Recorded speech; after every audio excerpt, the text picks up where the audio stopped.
Puji Tuhan, Shalom, selamat pagi, selamat kita berjumpa kembali Bapak Ibu dikasih oleh Tuhan. Selamat datang dalam ibadah GKT Raja Daud. Kiranya kita semua dalam keadaan sehat dan baik dan sukacita dalam beribadah pada minggu pagi ini. Kita mau mulai ibadah kita pada pagi hari ini, saudaraku.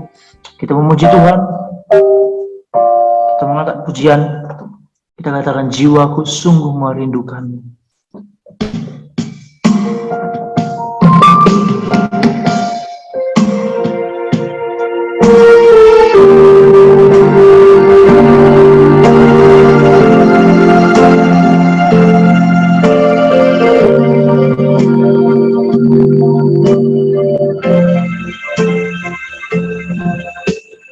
Jiwaku sungguh merindukanmu, hatiku haus padamu.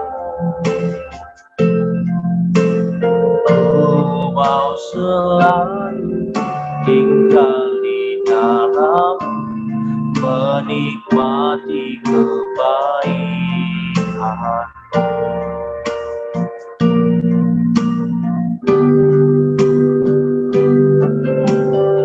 Hari berganti, tahun berlalu, sampai memutih rambutku, melayanimu seumur hidupku, sampai ku kembali padamu. Yesus, Yesus yang cinta, selamanya kau cinta, sampai akhir nafasku. Yesus kau kekasih jiwaku.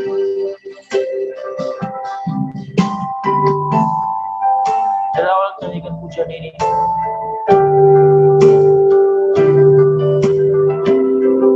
jiwaku sungguh merindukanmu, jiwaku sungguh merindukanmu, hatiku haus padamu. Mau selalu tinggal di dalammu, menikmati kebaikan. Hari berganti,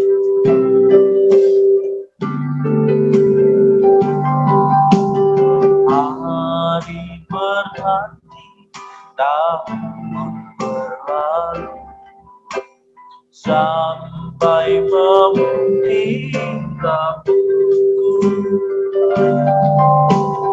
melayanimu seumur hidupku, sampai ku kembali padamu. Yesus kau yang cinta, selamanya kau cinta, sampai akhir hidupku. Yesus kau kekasih jiwaku. Yesus kau yang cinta, selamanya kau cinta, sampai akhir nafas hidupku.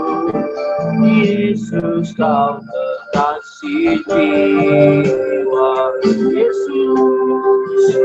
Yesus kau yang cinta,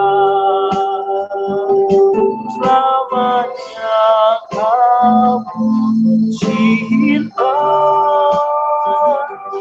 sampai akhir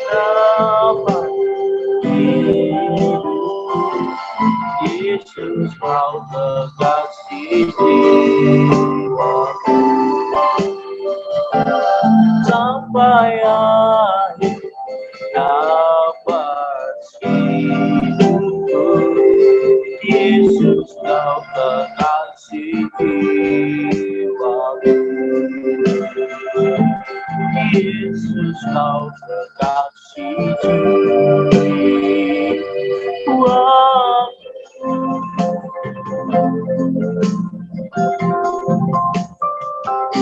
Terima kasih kau kekasih jiwaku, sampai akhir nafas hidupku. Tuhan memuliakanmu, meninggikan Yesus, memuliakan Bapa. Terima kasih, terima kasih Yesus.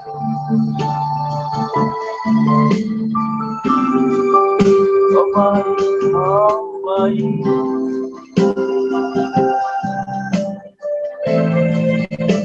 Yesus kau ku cinta,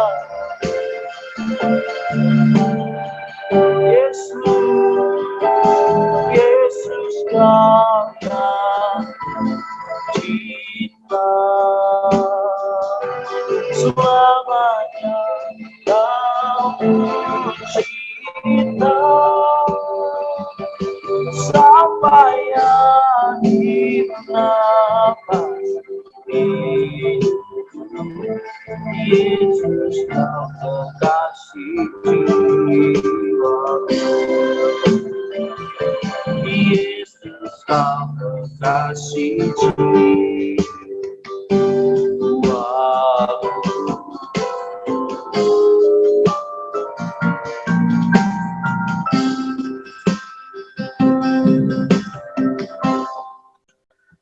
Terima kasih Bapak. Biarlah cinta kami Tuhan terus membara di hati kami, untuk mempermuliakan nama-Mu Tuhan, untuk menyenangkan hati-Mu Bapak. Kami serahkan ibadah kami ke dalam tangan-Mu Bapak. Kami berdoa buat teman sahabat kami dimanapun mereka berada Tuhan. Kiranya Tuhan terus tolong mereka. Kiranya kami semuanya dapat mengikuti ibadah dari awal hingga akhirnya Tuhan. Kiranya Kau memberkati ibadah dari awal hingga akhirnya Tuhan Yesus. Nama-Mu ditinggikan dan dipermuliakan ya Tuhan. Khususnya buat hamba-Mu yang akan menyampaikan firman-Mu Tuhan. Kiranya urapan-Mu nyata bagi kami, bagi hamba-Mu ya Tuhan Yesus. Sehingga kami dapat menerima pesan yang daripada-Mu Tuhan Yesus. Sehingga hidup kami dapat diubahkan Bapa dari hari ke sehari Tuhan. Terima kasih Bapa, terpujilah nama-Mu. Kami serahkan ibadah ini ke dalam tangan Tuhan yang berkuasa. Dalam nama Tuhan Yesus kami berdoa dan kami bersyukur. Bersama-sama kita katakan amin. Saudaraku, kita mau bersuka cita. Saya percaya kita semua dalam keadaan sehat dan dalam keadaan bersuka cita tetap dalam Tuhan. Sama-sama kita katakan bersorak-sorai.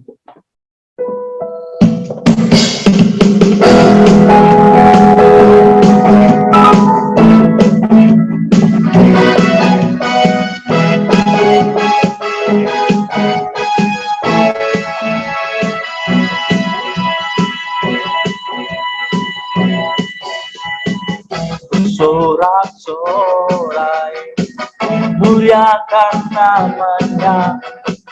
Dia berperang ganti kita.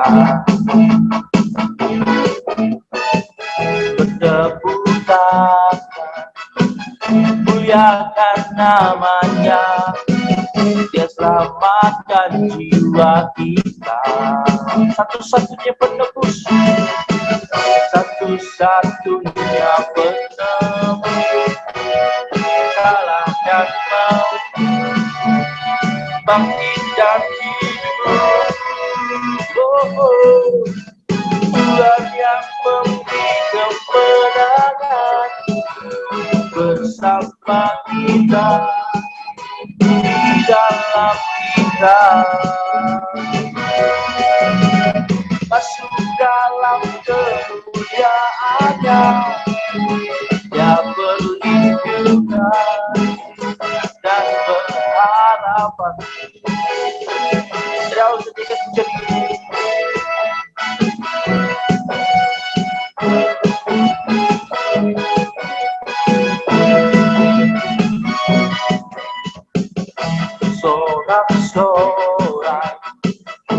muliakan namanya. Dia berperang ganti kita. Bertepuk tangan, muliakan namanya. Dia selamatkan jiwa kita. Satu-satunya penebus. Galakan mampu bangkitkan hidup. Oh, Tuhan yang memberi kemenangan bersama kita, di dalam kita. Masuk dalam kemuliaannya, yang perlindungan dan pengharapan. Tuhan yang memberi, Tuhan yang memberi kemenangan bersama kita, di dalam kita. Masuk dalam kemuliaannya, yang perlindungan dan pengharapan. Yang perlindungan dan pengharapan.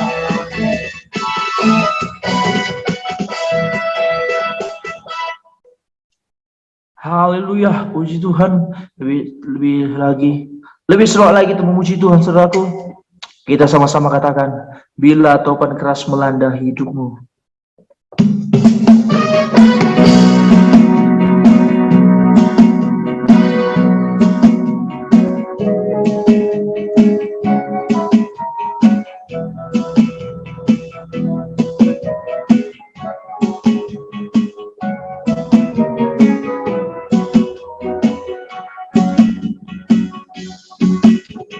Bila topan keras melanda hidupku, bila putus asa dan letih lesu, berkat Tuhan kagum oleh. Dari awal sajikan pujian ini. Bila topan keras melanda hidup, bila topan keras melanda hidup, bila putus asa dan letih lesu, berkat Tuhan satu-satu hiduplah. Kau niscaya kagum oleh kasih-Nya. Berkat Tuhan mari hiduplah. Kau kan kagum oleh kasih-Nya. Berkat Tuhan mari hiduplah. Kau niscaya kagum oleh kasih. Baik kedua, adakah beban membuat kau penat? Adakah beban membuat kau penat? Salib yang kau pikul menekan berat. Itulah berkatnya pasti kau lega, dan bernyanyi terus penuh bahagia. Berkat Tuhan mari hiduplah. Kau kan kagum oleh kasih-Nya. Berkat Tuhan mari hiduplah. Kau niscaya kagum oleh kasih-Nya. Dari awal sajikan pujian ini dengan sungguh-sungguh buat saudara yang sedang merasakan beban berat dalam hidupnya. Nikmati pujian ini, sama-sama kita nyanyikan. Bila topan keras melanda hidupmu, bila topan keras melanda hidupmu, bila putus asa dan letih lesu, berkat Tuhan satu-satu hitunglah. Kau niscaya kagum oleh kasih-Nya. Berkat Tuhan mari hitunglah. Kau kan kagum oleh kasih-Nya. Berkat Tuhan mari hitunglah. Kau niscaya kagum oleh kasih-Nya. Baik kedua saudaraku, sekali lagi terus semangat lagi katakan, adakah beban? Adakah beban membuat kau penat? Salib yang kau pikul menekan berat. Hitunglah berkatnya pasti kau lega, dan bernyanyi terus penuh bahagia. Berkat kan menghitunglah, kau kan kagum oleh kasih-Nya. Berkat Tuhan, mari hitunglah, kau disayang kagum oleh kasih. Berkat Tuhan, mari hitunglah, kau kan kagum oleh kasih-Nya. Berkat Tuhan, mari hitunglah, kau disayang kagum oleh kasih-Nya.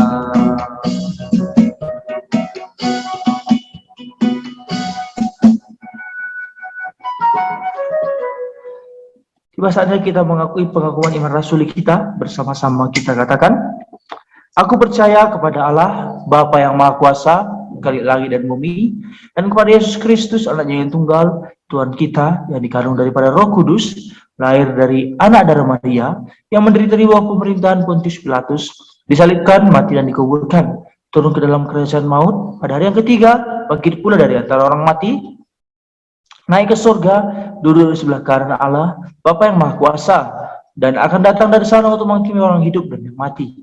Aku percaya kepada Roh Kudus, gereja yang kudus dan am, persekutuan orang kudus, pengampunan dosa, kebangkitan daging dan hidup yang kekal. Amin. Sebentar lagi kita akan mendengarkan firman Tuhan, saudaraku. Mari sama-sama kita nyanyikan pujian ini.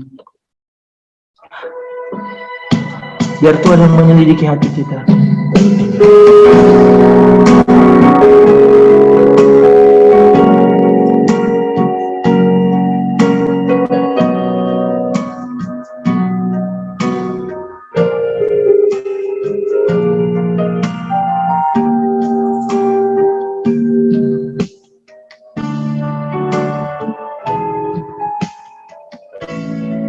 Pujilah aku Tuhan, cobalah aku Tuhan, selidiki batinku dan hatiku, mataku tertuju padamu, aku cinta padamu. Aku cinta padamu Tuhan, aku rindu hadiratmu Tuhan, aku ingin selalu dekat padamu, menikmati kehadiranmu. Dari awal, hanya sungguh-sungguh katakan, pujilah aku Tuhan, cobalah aku Tuhan, selidiki hatiku dan batinku, mataku tertuju padamu. Aku cinta padamu Tuhan. Aku rindu hadiratmu Tuhan. Aku ingin selalu dekat padamu, menikmati kehadiranmu. Ku nyanyi, Hosana bagi Rajaku yang duduk di tahta. Aku muliakan dan ku agungkan, Kau layak disembah. Ku nyanyi Hosana, ku nyanyi Hosana bagi Rajaku yang duduk di tahta. Aku muliakan dan ku agungkan, Kau layak disembah. Aku muliakan, aku muliakan Tuhan, Kau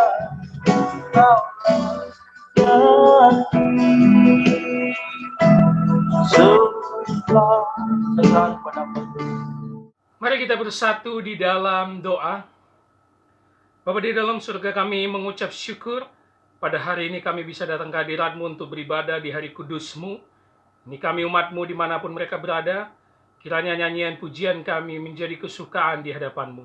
Dan sebentar kami ingin duduk diam untuk mendengarkan kebenaran firman-Mu, belajar kebenaran firman-Mu. Roh Kudus berotoritas penuhlah dalam penyampaian firman ini, agar apapun yang hamba-Mu sampaikan adalah suara daripada-Mu. Terima kasih Bapa. Dalam nama Yesus Kristus, kami siap menyambut kebenaran firman-Mu. Amin.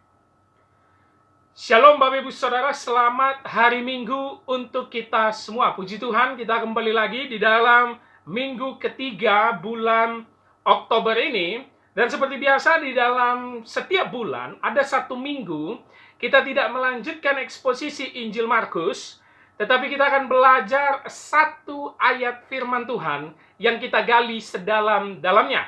Bapak Ibu Saudara bisa terus mengikuti setiap khotbah kita eksposisi di YouTube GKTI Raja Daud. Dan kemarin kita sudah menyelesaikan satu perikop penting dari Markus pasal 10, yaitu tentang perceraian. Tetapi untuk sedikit menambah wawasan setiap jemaat dan tidak terlalu pusing dengan eksposisi Injil Markus, gereja kita komitmen di dalam satu minggu ada satu ayat firman Tuhan, eksposisi juga, yang akan kita gali. Dan tema kita di minggu ini adalah setia sampai akhir. Bapak Ibu Saudara, hari ini kita akan belajar setia sampai akhir. Nah, kalau kita berbicara soal setia, maka selalu identik dengan pasangan hidup, ya. Baik kepada pacar, terlebih kepada suami dan istri ketika sudah menikah. Begitu juga di dalam iman kita, setia kepada Tuhan kita, Tuhan Yesus Kristus. Setia sampai akhir artinya kita setia dalam iman kepada Yesus sampai kita dipanggilnya. Tetapi yang menarik, jika kita telaah makna setia, khususnya di dalam hubungan atau relasi kita dengan Tuhan, maka kita melihat fenomena yang berkembang di dalam kehidupan jemaat. Ada jemaat orang Kristen yang dari lahirnya sudah beragama Kristen, karena mama bapaknya Kristen, yang kita sebut Kristen turunan. Tetapi dia tidak mengenal Yesus, tidak mengalami perjumpaan, hanya ikut gereja karena disuruh orang tua, tidak pernah membaca Alkitab. Sehingga di tengah perjalanan hidupnya ketika dia sudah dewasa, dia meninggalkan imannya dan pindah ke agama lain. Mungkin karena dia jatuh cinta dengan seseorang, atau mungkin karena jabatan untuk mengejar karir di dalam sebuah perusahaan. Dia meninggalkan imannya, dia pindah agama dari Kristen ke sebuah agama yang lain. Berarti kita bisa melihat setianya hanya setengah jalan, kan seperti itu ya. Yang walaupun kita yakin sebenarnya dia tidak pernah menjadi Kristen atau bukan menjadi umat pilihan. Ada juga setia yang dari lahir Kristen sampai mati pun tetap Kristen. Tetapi yang menariknya, dari perjalanan dia lahir sampai mati, sampai usianya tua, dia tidak pernah mengalami Tuhan. Hanya sibuk dengan rutinitas agama. Ya Kristen tuh gereja hari Minggu. Ya Kristen tuh merayakan Paskah, merayakan Natal. Tetapi dia tidak pernah memahami siapa Yesus sebenarnya. Membaca Alkitab pun tidak pernah habis dari Kejadian sampai Wahyu, sampai usia tuanya. Tetapi matinya tetap beragama Kristen. Apakah ini setia sampai akhir yang benar? Jangan-jangan ini hanya Kristen beragama. Kristen KTP. Nah, kita perlu membedakan setia ini lebih dalam lagi maknanya, Bapak Ibu Saudara. Dan yang terakhir yang tentu yang Tuhan mau adalah setia sampai akhir karena engkau mengalami Tuhan. Kalau dalam bahasa rohaninya, lahir baru. Begitu ya. Mengalami perjumpaan dengan Yesus. Rajin baca Alkitab, pendalaman Alkitab, dan mengaplikasikannya dalam kehidupan sehari-hari. Nah, itulah setia sampai akhir yang dimau Yesus. Nah, hari ini kita akan belajar satu ayat firman Tuhan, satu ayat saja dari surat Paulus kepada jemaat Filipi. Mari buka Alkitab kita, Bapak Ibu Saudara. Filipi pasal 4 ayat 13. Filipi pasal 4 ayat 13 yang menjadi pembacaan kita di ibadah minggu ini. Satu ayat saja fokus kepada Filipi pasal 4 ayat 13, tentu dengan kita memperhatikan konteksnya nanti. Saya bacakan untuk kita semua. Segala perkara dapat kutanggung di dalam Dia yang memberi kekuatan kepadaku. Sekali lagi, Filipi pasal 4 ayat 13. Segala perkara dapat kutanggung di dalam Dia yang memberi kekuatan kepadaku. Amin. Demikianlah pembacaan firman Tuhan. Seperti biasa kita harus tahu konteks dari surat Paulus ini. Yang sangat terkenal, surat Paulus kepada jemaat Filipi ini ditulisnya dari dalam penjara. Walaupun dari dalam penjara, Paulus tetap bersukacita.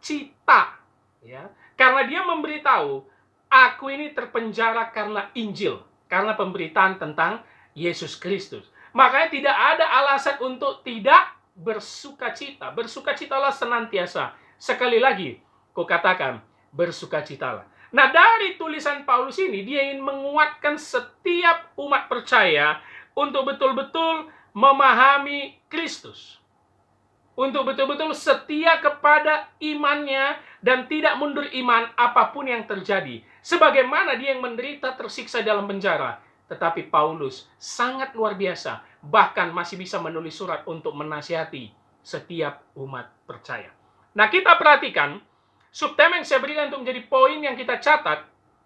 Bagaimana caranya agar kita bisa setia sampai akhir. Tema kita setia sampai akhir. Maka untuk poin yang kita pelajari pada minggu ini, bagaimana caranya agar kita bisa setia sampai akhir. Perhatikan dua kata pertama, Bapak Ibu Saudara. Ingat, fokus di satu ayat ini, Filipi pasal 4 ayat 13. Perhatikan kalimat awal di dua kata awal. Apa itu? Segala perkara. Apa yang dimaksud Paulus dengan segala perkara? Tentu ini berhubungan dengan ayat di atasnya atau ayat sebelumnya, yaitu ayat 12. Perhatikan Bapak Saudara, ayat di atasnya ayat 12. Paulus katakan apa? Aku tahu apa itu kekurangan. Aku tahu apa itu kelimpahan. Tidak ada sesuatu yang rahasia bagiku, baik dalam hal kenyang, baik dalam hal kelaparan. Berarti kita bisa katakan segala perkara yang dimaksud Paulus adalah segala masalah yang kita alami di dalam hidup ini. Mulai dari kita lahir, remaja, dewasa, sampai tua, dan menunggu kematian. Segala perkara dalam hidup ini. Baik itu hal yang enak, hal yang tidak enak. Baik itu hal besar, ataupun hal yang kecil terjadi dalam hidup kita. Dan Rasul Paulus sudah mengalami itu semua. Bapak Ibu Saudara, kalau membaca, ya bisa juga menggoogling biografi Rasul Paulus, ini bukan orang sembarangan. Orang terpelajar, pintar, punya jabatan, kewarganegaranya diakui, tetapi setelah mengalami perjumpaan dengan Yesus, hidupnya berubah 180 derajat. Mengalami penurunan drastis. Kalau mau bisa kita katakan, baik itu secara jabatan, baik itu secara ekonomi, dan dia tidak dipandang lagi, bahkan dikejar-kejar mau dibunuh. Sehingga dia mengatakan, aku tahu apa itu kenyang, aku tahu apa itu kelaparan, aku sudah mengalami itu semua. Segala perkara. Dari dua kata ini, kita bisa mengambil satu poin yang penting. Bagaimana caranya kita setia sampai akhir? Jangan pernah fokus kepada perkara hidupmu. Jangan pernah fokus kepada fokus duniawi. Perkara atau masalah duniawi. Jangan letakkan pengharapanmu kepada masalah atau perkara di hidupmu, Bapak Ibu Saudara. Kita tahu, hari-hari semakin sulit. Pandemi masih kita alami, setelah 2,5 tahun kita lewati. PHK terjadi di mana-mana. Resesi ekonomi terjadi juga. Serba sulit. Tetapi Rasul Paulus ingin mengingatkan, sebagaimana dia juga mengalami kesulitan dari dalam penjara, jangan fokus perkara hidupmu. Baik itu perkara besar, baik itu perkara kecil. Semua perkara dalam hidup ini, jangan pernah fokus akan hal itu. Fokuslah kepada Tuhan. Ketika kita fokus kepada masalah hidup kita, ketika kita dibuat stres, depresi, putus asa dengan pergumulan hidup kita, maka kita sedang membuat Tuhan itu tidak ada di dalam hidup kita. Bukankah ada satu kalimat yang sering dilontarkan para pendeta dari mimbar, kalimat yang sangat menarik ya. Tuhan kita lebih besar dari semua masalah besar di hidup kita. Gitu ya. Tuhan kita lebih besar dari semua masalah besar di dalam hidup kita. Oleh karena itu jangan letakkan pengharapan pada segala perkara hidup. Puji Tuhan kalau sekarang kita merasakan sukacita karena memiliki semuanya.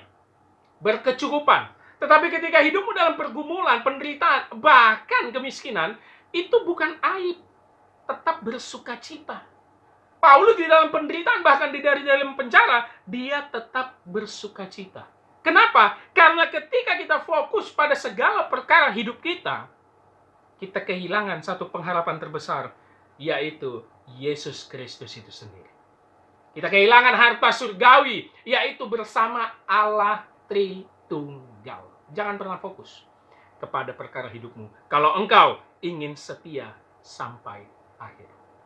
Ada satu kisah cerita menarik dalam perjalanan Yesus dengan murid-muridnya. Ketika mereka naik perahu, Yesus tidur. Ya, saya yakin dan percaya semua bapak saudara sudah membaca itu di Injil. Yesus tidur dan tiba-tiba ada badai menerpa perahu mereka, diombang-ambing mereka. Apa kata murid-murid? Guru, kita akan binasa. Bayangkan. Yesus santai, dia tidur, tapi murid-murid ketakutan sampai mati. Kenapa, Bapak Ibu Saudara? Karena murid-murid fokusnya pada badai. Mereka lupa, mereka satu perahu dengan Yesus. Sering sekali dalam menjalani hidup kita, kita fokus sama masalah dan perkara hidup kita doang. Kita lupa kita punya Tuhan Yesus. Buat apa kita gereja setiap minggu, menyembah Yesus, beriman kepadanya? Kalau tiba-tiba ada pergumulan hidup, masalah dan penderitaan, kita malah fokus sama masalah itu. Itu yang Paulus ingatkan. Sebagaimana menanti zaman akhir zaman, kedatangan Yesus yang kedua kali, Yesus memberi perumpamaan apa? 5 perempuan bijaksana, 5 perempuan bodoh. Intinya apa? Bersiap-siap dan berjaga-jaga. Makanya saya katakan, jangan juga jadi Kristen yang dari lahir sampai mati Kristen KTP. Tidak mengalami Tuhan, tidak fokus kepada Tuhan. Jangan juga. Bersiap-siap dan berjaga-jaga, mempersiapkan hidup kita untuk menanti kedatangan kembali Tuhan Yesus. Iya dong. Dan kita juga siap untuk kematian. Itu yang Paulus ingin tekankan. Paulus tidak fokus pada masalah dan penderitaan hidupnya. Makanya dia tetap bersukacita sekalipun di penjara. Dari 2 kata awal, segala perkara. Kita bisa menarik poin.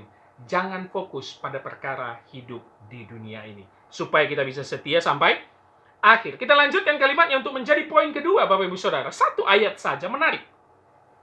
Segala perkara dapat kutanggung di dalam dia. Kita stop di kalimat dapat kutanggung di dalam dia. Pelan-pelan kita membacanya dan kita kritisi, Bapak Ibu Saudara. Paulus tidak berkata, segala perkara dapat kutanggung sendiri. Enggak. Dia juga tidak mengatakan, segala perkara dapat kutanggung karena kepintaranku, karena jabatanku, karena kehebatanku. Tidak, Bapak Ibu Saudara. Paulus mengatakan apa di ayat ini? Segala perkara dapat kutanggung di dalam dia. Poin kedua, bagaimana caranya kita supaya setia sampai akhir? Dengan selalu mengandalkan Tuhan sepanjang hidup kita. Dengan selalu mengandalkan Tuhan sepanjang hidup kita. Kalau mau kita ganti sedikit, boleh juga. Dengan selalu hidup di dalam Dia. Nah, itu dia. Sesuai dengan kalimat ini. Dengan selalu sepanjang hidup kita, kita harus hidup di dalam Dia. Dan yang menarik dari kalimat ini, dapat kutanggung di dalam Dia. Garis bawahi di dalam. Yang artinya kebalikannya apa, Bapak Ibu Saudara? Di luar. Kenapa banyak orang percaya yang katanya orang Kristen mengalami stres, depresi, dan meninggalkan imannya karena selama hidupnya dia berada di luar Tuhan. Simpel sekali. Engkau tidak akan bisa menanggung segala perkara hidup ini, Bapak Ibu Saudara, kalau engkau di luar Yesus. Perhatikan baik-baik.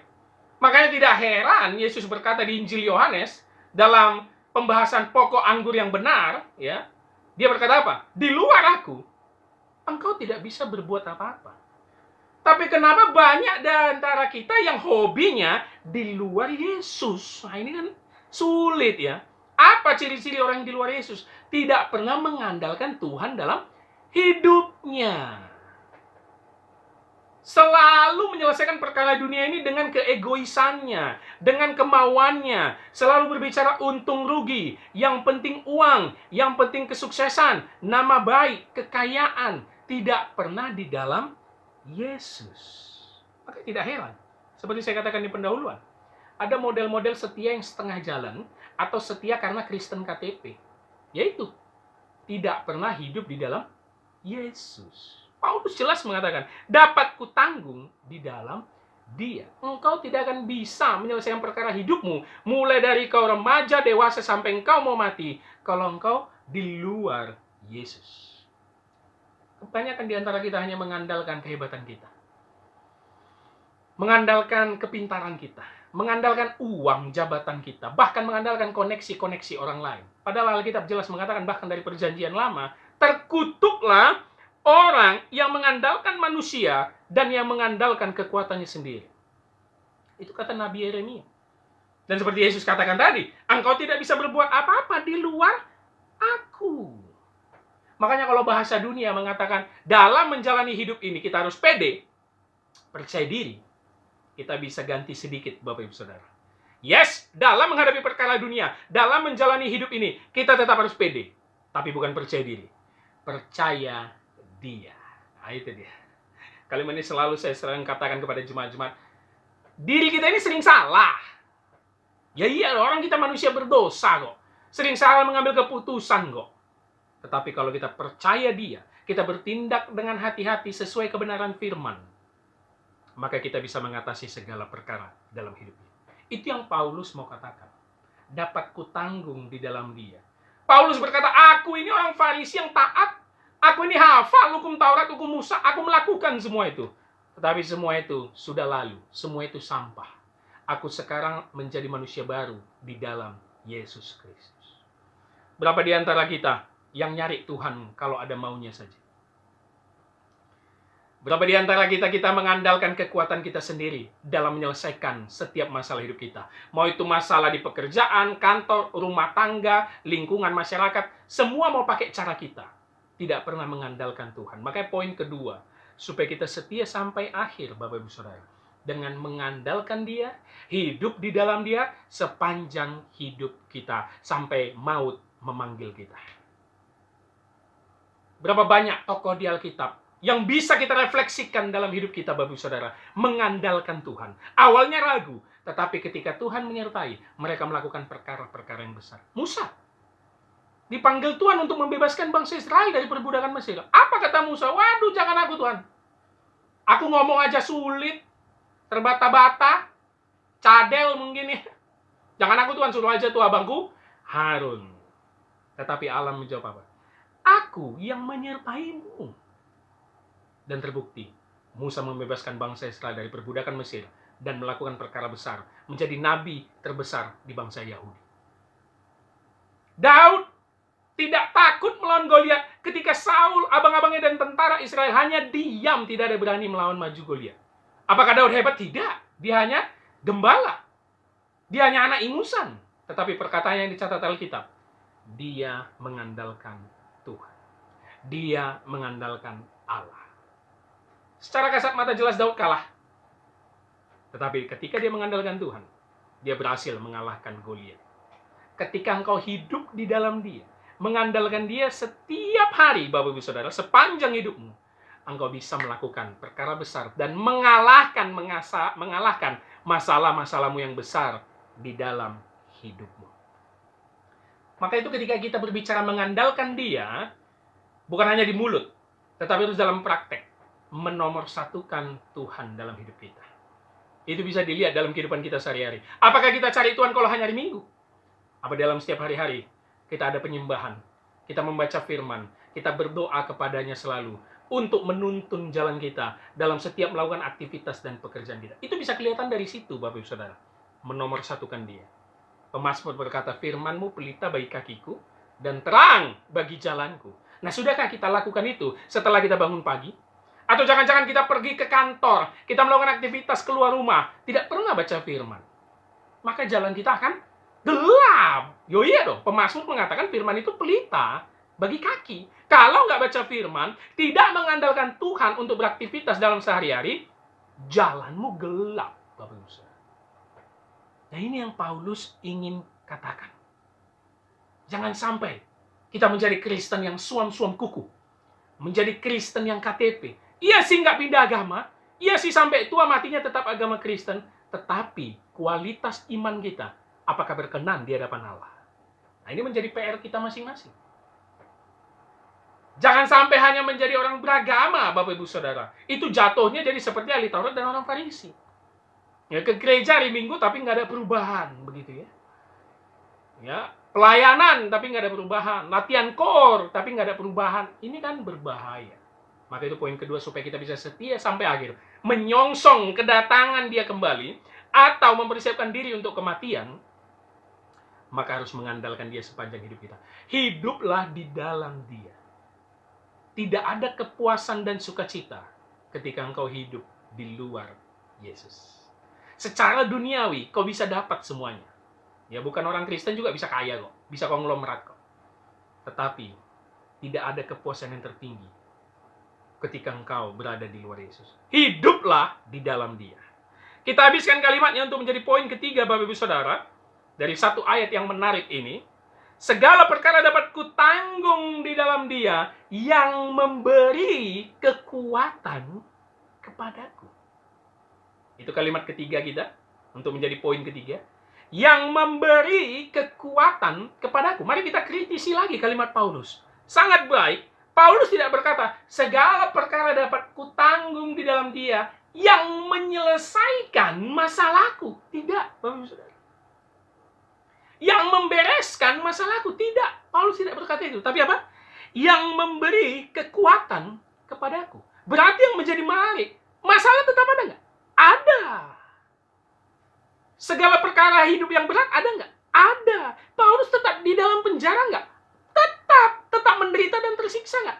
Tetap, Bapak Ibu Saudara. Jadi orang Kristen itu tidak mungkin Allah memberikan sesuatu yang sangat mudah dengan mengambil masalah hidup kita. Nggak mungkin, Bapak Ibu Saudara.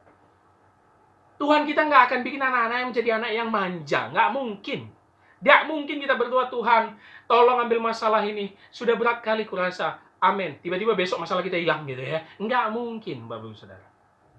Justru di tengah penderitaan dan masalah hidup kita, Yesus ada bersama kita, memberi kekuatan kepada kita. Masalah hidup tidak akan pernah langsung selesai. Segala perkara tidak akan mungkin selesai. Mulai dari kita hidup sampai mati, semua terus ada. Tetapi Paulus menekankan apa? Sumber kekuatan untuk menghadapi segala perkara hidupmu supaya kau setia sampai akhir, itu hanya di dalam dia, Yesus Kristus. Memberi kekuatan. Kalimat itu menjadi menarik. Kenapa? Berarti kekuatan tidak kita dapat dari diri kita sendiri. Karena harus ada yang memberi. Berarti kekuatan tidak kita dapat dari kepintaran kita sendiri. Tidak.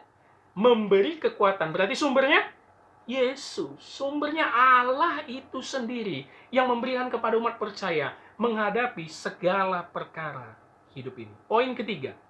Bagaimana caranya kita setia sampai akhir, Bapak Ibu Saudara? Dengan percaya akan kekuatan dan penyertaannya. Tidak ada yang bisa kita banggakan. Dan jangan merasa diri kita ini kuat. Tidak. Sumber kekuatan kita dari dia. Dia akan menyertai kita, Bapak Ibu Saudara. Semua masalah, segala perkara membuat kita harus tetap bersuka cita, bersyukur. Makanya orang Kristen jangan dikit-dikit nyerah. Ya. Masalah sedikit sama suami sama istri dalam rumah tangga, nyerah. Pengennya cerai. Sudah nggak bisa diubah. Begitu. Enggak, itu bukan Kristen. Jangan dikit-dikit nyalain orang lain. Enggak. Apapun masalah dan perkara hidupmu, yakinlah Tuhan ada bersamamu. Saya mau katakan, Kristen itu harus lekat dengan segala lembah kekelaman dan masalah hidup. Tetapi bukan karena kita yang salah ya, bukan. Itu udah menjadi makanan sehari-hari orang Kristen. Kita percaya kekuatan dan penyertanya. Immanuel. Nah ini dia. Ini sebentar lagi kita akan Natal ya. Kata Immanuel ini bakal sering berkumandang di Natal, tetapi memperingatinya hanya karena Yesus lahir gitu ya. Immanuel itu karena melihat pesta Natal di gereja kita meriah gitu ya, sehingga nyanyinya pun menarik, mengumandangkan Immanuel pun semangat gitu ya. Atau ketika doa kita terkabul, keinginan kita terkabul, oh Immanuel, haleluya, puji Tuhan. Enggak, Bapak Ibu Saudara. Kalau kita percaya kekuatan dan penyertanya, Immanuel justru ketika kita di dalam masalah besar. Ketika kita menghadapi segala perkara hidup. Paulus akan berteriak Immanuel dari dalam penjara. Dia merasakan kok kehadiran Allah karena diberi kekuatan untuk menghadapi segala bentuk penderitaan. Immanuel itu ya ketika Sadrak, Mesak, Abednego dilemparkan ke perapian menyala oleh Nebukadnezar. Immanuel. Immanuel itu ketika juga Daniel dibuang ke gua singa. Immanuel. Jadi Immanuel itu jangan identik dengan kesenangan kita. Immanuel itu jangan karena doamu terkabul. Justru ketika kau sekarang ada air mata, pergumulan dan beban berat, Immanuel. Dari situlah kita tahu bahwa kita ini nggak punya kekuatan. Menghadapi masalah berat ini kita sulit, depresi, nangis. Angkat tangan, minta tolong sama Tuhan. Karena dia sumber kekuatan, Bapak Ibu Saudara. Perhatikan kalimatnya, tidak ada sukacita tanpa penderitaan. Tidak ada sukacita tanpa penderitaan. Tidak ada mahkota tanpa salib. Ya. Makanya saya selalu tekankan dan juga dalam pengajaran gereja kita GKT Raja Daud, kurang-kurangilah menekankan Yesus itu memberi berkat dan mujizat. Kurang-kurangi. Ya, karena bukan itu inti ajarannya. Inti ajarannya salib. Penderitaan, sangkal diri, pikul salib gitu loh. Ya. Jadi Anda mau mendapatkan sukacita, banyak menderita dalam Tuhan. Bukan banyak menderita karena buat salah atau buat dosa, bukan ya. Itu namanya cari masalah. Mau mendapatkan mahkota, ya harus pikul salib. Kan begitu. Dan itu yang teladan Yesus berikan kepada kita umat percaya. Segala perkara dapat kutanggung di dalam Dia yang memberi kekuatan kepadaku. Ingat Bapak Ibu Saudara, masalah kita nggak akan pernah hilang diambil Tuhan. Enggak. Masalah kita mulai dari kita lahir sampai mati itu pasti ada dalam dunia ini. Makanya tadi segala perkara pasti ada terus. Tetapi kita kuat karena ada Yesus yang memberi kekuatan kepada kita. Dia sumbernya. Nah kalau dia sumber, cari sumber dan fokus sama sumber. Itu tadi poin kedua. Mengandalkan dia, menomorsatukan dia, dan hidup di dalam dia. Kalau engkau nggak mau hidup dalam dia, dari mana sumber kekuatanmu? Nah itu Paulus ingin tekankan. Bagaimana Paulus bisa berkata, bersukacitalah senantiasa. Sekali lagi kukatakan bersukacitalah. Kalau dia nggak di dalam Yesus. Sukacitanya dari Tuhan. Sukacita kita bukan dari perkara dunia ketika kita naik jabatan. Bukan ketika kita dapat gaji atau uang. Ya itu senang secara dunia, normal. Tapi sukacita surgawi, baik ketika kau menderita, baik kau menghadapi segala perkara dunia, engkau bisa tetap bersukacita dan mengucap syukur. Makanya, dari surat Filipi ini tadi, selain bersukacita, Paulus juga mengatakan satu kalimat yang luar biasa, yang sulit dibaca oleh orang Kristen nih. Apa itu Bapak Ibu Saudara? Hidup adalah Kristus, mati adalah keuntungan. Waduh, itu di surat Filipi juga. Karena dia sudah merasakan Tuhan, dia hidup di dalam Yesus. Sumber sukacita dari Yesus. Dia nggak takut bilang, hidup adalah Kristus. Mati adalah keuntungan. Kenapa banyak di antara kita masih takut mati? Karena fokus perkara dunia, poin pertama tadi.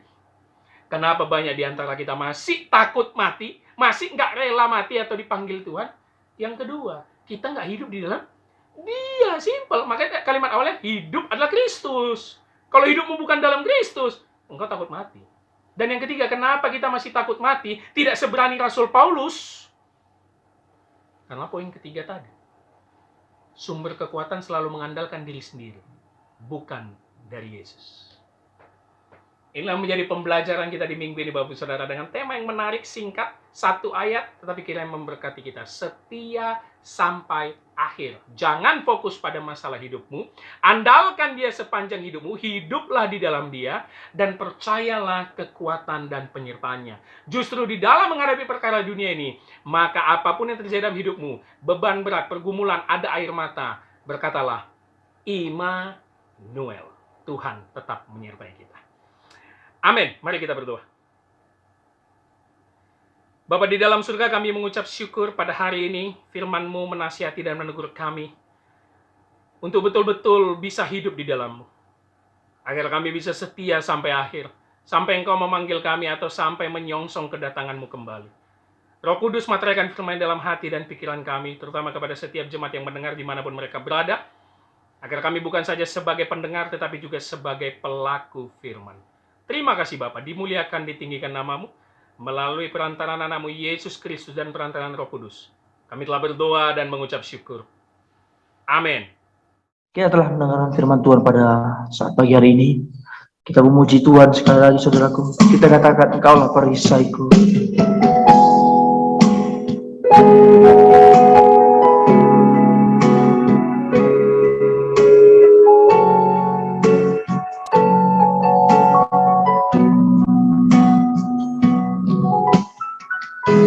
Engkaulah perisaiku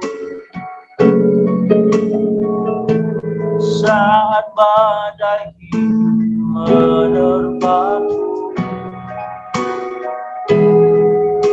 Janji-Mu di dalam pulihkan jiwaku. Sekali lagi, Engkaulah perisaiku. Engkaulah perisaiku saat badai hidup menerpaku. Janji-Mu di dalamku pulihkan jiwaku. Ku kan berdiri di tengah badai dengan kekuatan yang Kau berikan. Sampai kapanpun ku kan bertahan, karena Yesus selalu menumpukan berdiri, kan berdiri di tengah badai dengan kekuatan yang Kau berikan. Sampai kapanpun ku kan bertahan, karena Yesus selalu menopang hidupku.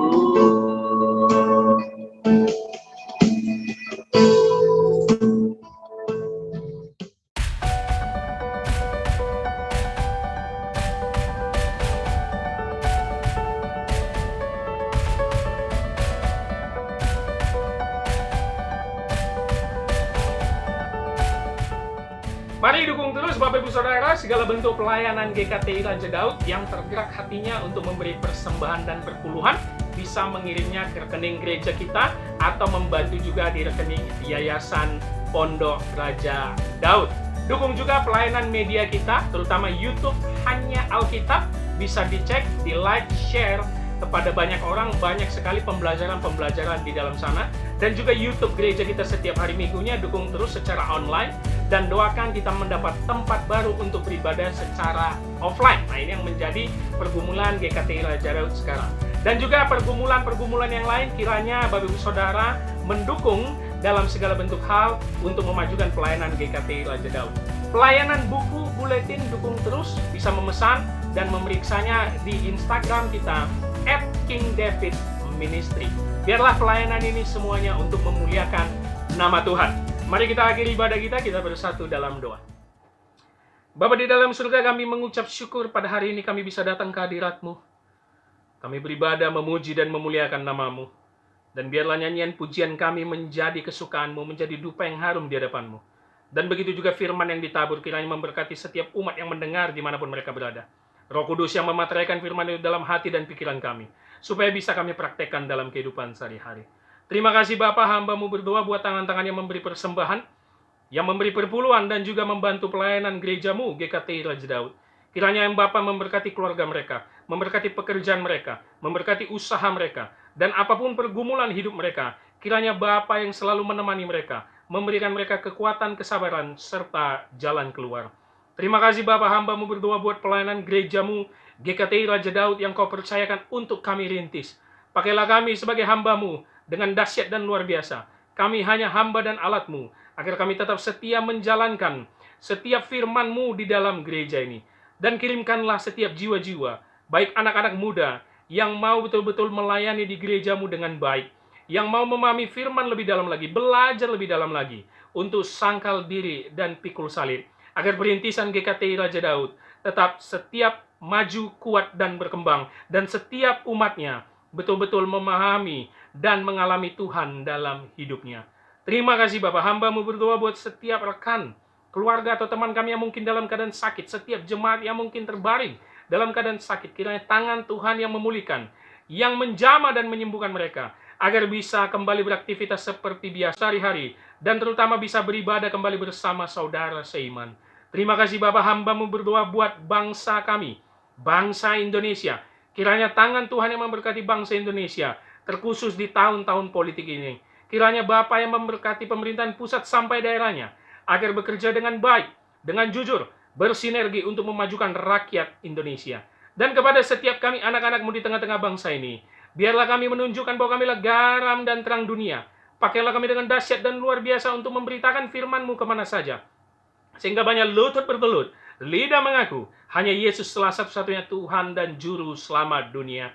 Terima kasih Bapa, kami siap menerima berkat daripada-Mu. Mari jemaat Tuhan, sebelum kita menerima berkat Tuhan, kita sama-sama berdoa doa yang diajarkan oleh Tuhan Yesus.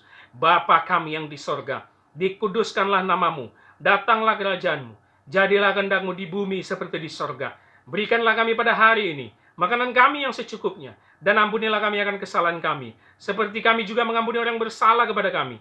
Dan janganlah membawa kami ke dalam pencobaan, tetapi lepaskanlah kami daripada yang jahat, karena Engkaulah yang mempunyai kerajaan, dan kuasa, dan kemuliaan sampai selama-lamanya. Amin. Arahkanlah hatimu dan terimalah berkat Tuhan. Tuhan memberkati engkau dan melindungi engkau. Tuhan menyinari engkau dengan wajahnya dan memberi engkau kasih karunia.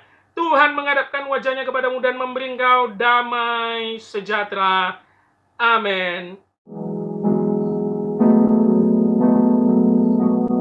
Bapa, terima kasih. Bapa, terima kasih. Bapa di dalam surga, ku berterima kasih. Amin.